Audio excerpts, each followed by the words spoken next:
बिस्मिल्लाहिर्रहमानिर्रहीम। अस्सलाम वालेकुम। क्या हाल चाल है आप सबके? उम्मीद करती हूँ बिल्कुल ठीक होंगे, तंदुरुस्त होंगे। जैसे कि आप सब लोग जानते हैं कि स्पेन की नेशनैलिटी अप्लाई करने से पहले हमें 2 तरह के इम्तिहानात पास करने होते हैं। एक देले अदोस का एग्ज़ाम है जो कि स्पेन की लैंग्वेज के बारे में है, स्पेनिश ज़ुबान के बारे में है, वो हमें पास करना होता है। और दूसरा एग्ज़ाम CCSA है।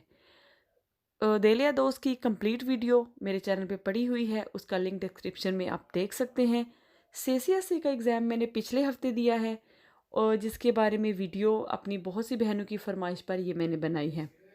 CCSA का मतलब है Conocimientos Constitucionales y Social Culturales de España, यानी कि स्पेन के कानून और सोशल कल्चर को जानना। इस एग्ज़ाम में बहुत ज़्यादा मौज़ूआत कवर किए जाते हैं। स्पेन के कानून, सियासत, स्पेन के इदारे, लिटरेचर, तारीख़, सकाफ़त, रस्म व रिवाज, शहरियों के हकूक़ व फ़राइज़ और बहुत सारे और टॉपिक जिनका ताल्लुक़ डायरेक्टली या इनडायरेक्टली स्पेन के बारे में है। इन सारे मौज़ूआत को कवर करने के लिए जो इंस्टीट्यूटो सर्वेंटिस वाले हैं, उन्होंने 300 सवालात मुरतब किए हुए हैं। वो 300 सवालात जो हैं वो उनके जो ऑप्शंस हैं आगे 3 वो फ़िक्स हैं। आप जहाँ से मर्ज़ी तैयारी करें, जिन मर्ज़ी नोट्स से पढ़ें, जिस मर्ज़ी एप्लीकेशन से पढ़ें, वो ही 300 सवालात हैं, उनके एज़ इट इज़ वर्ड्स हैं, उनके वही जवाबात के ऑप्शंस हैं। हाँ, जवाबात की तरतीब आगे पीछे हो सकती है, लेकिन जवाबात के जो ऑप्शंस हैं, जो अल्फाज हैं वो वही हैं, सेम। तो वो जो 300 सवालात हैं वो आप इंस्टीट्यूटोस सर्वेंटिस वालों की अपनी वेबसाइट से तैयार कर सकते हैं। वो आप यूट्यूब चैनल्स में से किसी में से तैयार कर सकते हैं, जो कि बहुत से लोगों ने 300 सवालात का जो वीडियोस हैं वो बनाई हुई हैं। बहुत से स्पेनिश लोगों ने, बहुत से पाकिस्तानियों ने भी। और इम्तिहान में इन 300 सवालात में से ही सवाल आएंगे 25, और उन 25 सवालात में से आपने 15 ठीक करने हैं पास होने के लिए, यानी कि आपने 60% रिज़ल्ट देना है। उनमें से 3 जो सवालात हैं वो होंगे ट्रू और फॉल्स, यानी कि गलत और दुरुस्त का ऑप्शन लगाना है। और बाकी के जो 22 सवालात हैं उनके नीचे 3 ऑप्शंस होंगे जवाबात के, उनमें से एक जो दुरुस्त होगा उसके दिया गया जो स्क्वायर बॉक्स है उसको आपने फिल करना है, उसको कम्प्लीटली पेंट करना है। इसमें आपको दूसरे एग्ज़ाम की तरह एक सेपरेट शीट नहीं दी जाएगी जवाबात के जो ऑप्शंस हैं ABCD, उनमें उसको फिल करने के लिए ये आपने क्वेश्चन शीट के ऊपर ही फिल करने हैं। तो जब आपको स्पेन में रहते हुए 10 साल हो जाएं और आप नेशनैलिटी अप्लाई करने का सोच रहे हों, तो आप ये दोनों एग्ज़ाम्स देने पड़ेंगे आपको। इनमें से कोई भी आप पहले दे सकते हैं, कोई भी बाद में दे सकते हैं। एग्ज़ाम देने से पहले आपने इंस्टीट्यूटो सर्वेंटिस की वेबसाइट ओपन करनी है, वहाँ पे अपना लॉगिन करना है। अगर आपने अपना अकाउंट बनाया हुआ है तो उसको लॉगिन करें, अगर आपने नहीं बनाया हुआ तो आप अपना अकाउंट वहाँ पे बनाएं, जो कि बहुत आसान तरीकाकार है उसका। अपना नाम, डेट ऑफ़ बर्थ, अपनी आईडी कार्ड नंबर वगैरह डालना होता है तो आपका अकाउंट बन जाता है। उसको लॉगिन करें, वहाँ पे आपने से ऐसे के जो ऑप्शन है उसके ऊपर क्लिक करना है। वहाँ पे आप उसके आगे फिर आप जब जो ओपन करेंगे आपको आगे आगे से ऑप्शंस खुद ही नज़र आना शुरू हो जाएंगे। वहाँ से आप सेलेक्ट कर सकते हैं कि आपको कौन सी डेट सूटेबल है, आप वो डेट सेलेक्ट करें। फिर आप देखें कि आपने कौन से सेंटर में देना है। जो भी आपका नज़दीकी सेंटर वेबसाइट पे अवेलेबल है उस पे क्लिक करें। अगर सीट है तो वो ऑप्शन ओके का आ जाएगा, अगर नहीं तो आप कोई और डेट, कोई और सेंटर देख लें। वहाँ पे जब आप सेलेक्ट कर लेंगे, आप फिर आपका पेइंग मेथड है वो आपसे 85 यूरोस यानी कि 85 यूरो उसकी फ़ीस होगी, वो आपको कार्ड से ही पे करनी है।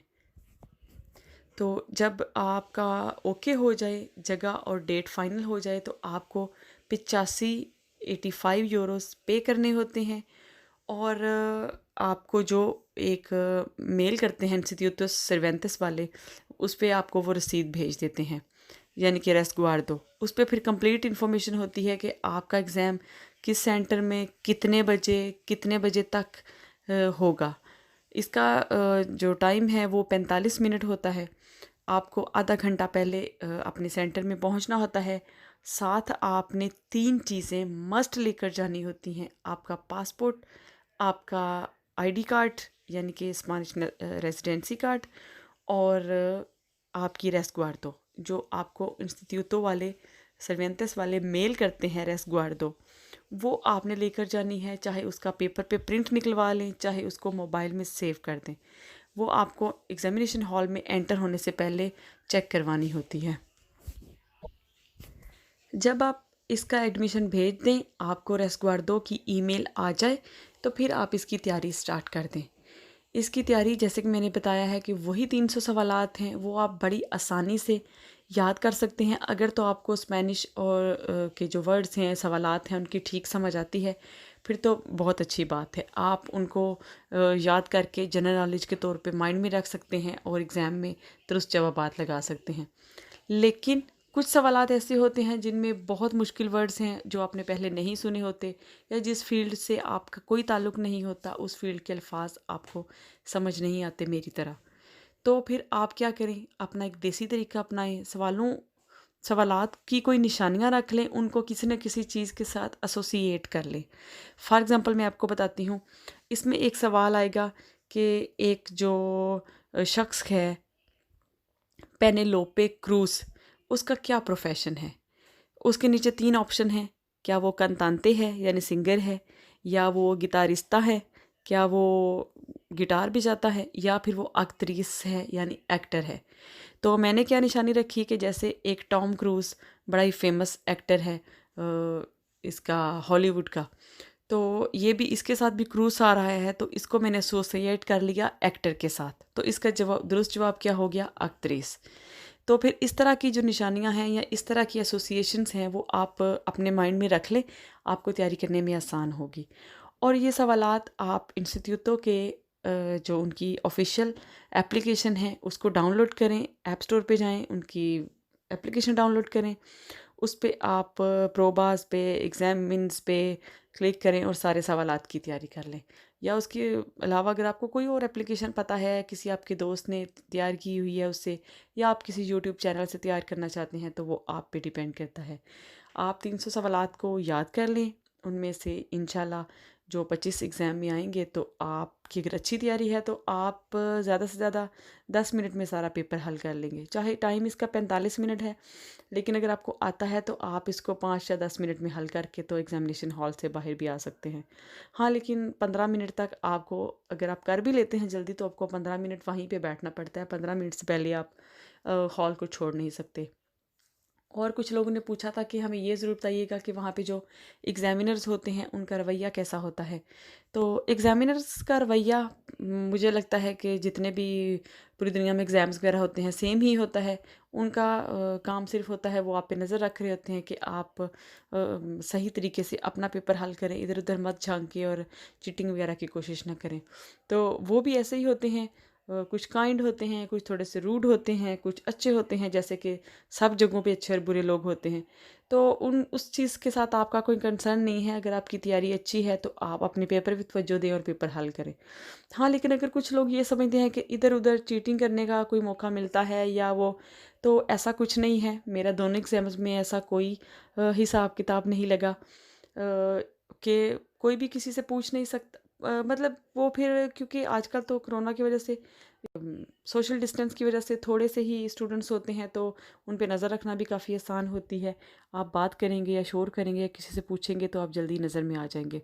और टीचर्स जो वहाँ पे एग्जामिनर्स होते हैं वो आपकी कोई किसी किस्म की हेल्प नहीं करते, आपको खुद ही करना होता है सारा। हाँ, लेकिन अगर आप से में इस तरह करते हैं कि आप निशानियाँ रख लेते हैं, अगर आपका कोई दोस्त या कोई जानने वाला साथ है, तो कि आप उँगलियों से पूछेंगे, इशारों से, एक पहला बताओ या दूसरा बताओ, तो ऐसी गलती आप ना करें, क्योंकि मोस्टली दफ़ा ऐसा होता है कि पेपर की जो सवालात की तरतीब होती है वो चेंज होती है।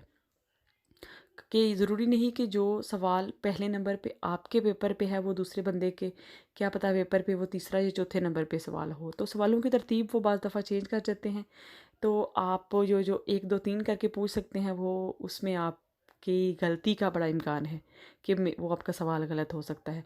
बाकी ये जो दलिया दोस्त का रिज़ल्ट है वो ऑलमोस्ट 3 महीनों के अंदर अंदर आना होता है, और ये जो से ऐसे का रिज़ल्ट है इसको कमोबेश तकरीबन 21 या 22 दिन लगते हैं। तो इसका रिज़ल्ट वो आपको ईमेल के ज़रिए भेज देते हैं। आपको अब तो की या नहीं अब तो की जो मेल है वो आ जाती है। तो अगर तो अल्लाह ना करे आप SSA में आप तो नहीं होते, आप पास नहीं होते, तो फिर आप उसी जो तासा में उसी 85 यूरो में दोबारा एग्ज़ाम दे सकते हैं। हाँ, लेकिन ये एग्ज़ाम आप 1.5 साल के अंदर अंदर देंगे।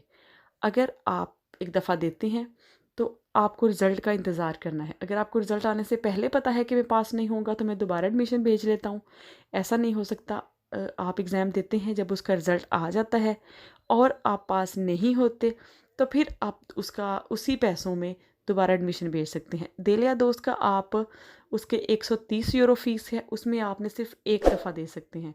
CCSA का एग्ज़ाम में आप 2 दफ़ा एग्ज़ाम दे सकते हैं, और वो पहले और दूसरे एग्ज़ाम का जो टाइम है वो ज़्यादा से ज़्यादा 1.5 साल है। अगर आपका पहला एग्ज़ाम पास नहीं हुआ और उसके बाद 1.5 साल का अरसा गुज़र गया है, तो फिर आप उन्हीं पैसों में नहीं दे सकते।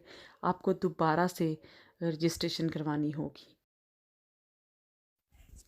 और आपने घर से पेंसिल, रबर टाइप कोई चीज़ नहीं लेकर जानी। आपको एग्ज़ामिनेशन हॉल में लेड पेंसिल यानी कि जो लापिस होती है, कच्ची पेंसिल वो, और इरेज़र रबड़ जो है वो दी जाती है। अगर आप कोई गलत लगा दें जवाब, या कुछ आपसे गलती हो जाए या आपको बाद में याद आए कि इसका ये जवाब था, तो आप उसको आराम से इरेज़ करके तो दूसरे ऑप्शन पे जवाब लगा सकते हैं। पाकिस्तान में बाज़ दफ़ा ऐसा होता है कि हम एक दफ़ा गलत लगा दें, फिर उसको काट के लगाया गया या सही ऊपर रीराइटिंग किया हुआ एक्सेप्ट नहीं होता। लेकिन यहाँ पे ऐसा कुछ नहीं है, आपने लापिस से उसको पेंट करना है बॉक्स को सही जवाब को। तो आप अगर आपको लगता है कि ये सही नहीं है तो आप इसको इरेज़ करके तो दूसरा भी लगा सकते हैं। तो उम्मीद करती हूँ कि आप बहनों की बहुत सी जो माइंड में बहुत सी उलझनें थी, सवालात थे, वो कम हो गए होंगे। तो अगर आप तैयारी करना चाहती हैं, मज़ीद आपको किसी इन्फॉर्मेशन की, किसी गाइडेंस की, या कोई किसी भी चीज़ में हेल्प की ज़रूरत है, तो वो आप मुझे कमेंट्स में पूछ सकते हैं, फ़ेसबुक या इंस्टाग्राम पे इनबॉक्स कर सकते हैं। और अगर आपको ये वीडियो अच्छी लगी है, हेल्पफुल लगी है, तो इसको लाइक और शेयर करना मत भूलिएगा। और अगर आपने चैनल सब्सक्राइब अभी तक नहीं किया, तो मज़ीद इसी तरह की अच्छी इन्फॉर्मेशन वाली और इंटरटेनिंग वीडियोस देखने के लिए मेरे चैनल को सब्सक्राइब भी कर दें। अल्लाह हाफ़िज़।